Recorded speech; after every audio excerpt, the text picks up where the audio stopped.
کیا غیر مسلموں کو ان کے تہواروں کی مبارکباد دینا جائز ہے؟ بالکل نہیں، یہ حرام ہے۔ یہ عمل ان کے باطل عقیدے اور باطل عمل کو تسلیم کرنے کے مترادف ہے۔ کیا آپ کسی شرک یا گناہ کو تسلیم کر سکتے ہیں؟ یہاں اکثر ایک سوال ہوتا ہے، اگر وہ ہمیں ہماری عید پر مبارکباد دیتے ہیں تو کیا ہم بدلے میں انہیں مبارکباد نہیں دے سکتے؟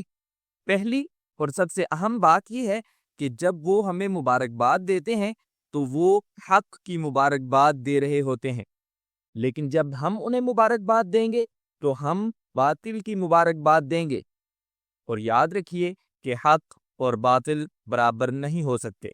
تہواروں کی مبارکباد دینا کسی دنیاوی کامیابی کی مبارکباد سے بالکل مختلف ہے، جیسے نئے گھر، نوکری میں ترقی یا بچے کی پیدائش کی مبارکباد۔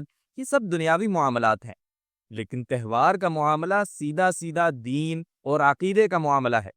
اس پر کوئی سمجھوتا نہیں کیا جا سکتا۔ اس لیے غیر مسلموں کو ان کے تہواروں کی مبارکباد دینا جائز نہیں ہے۔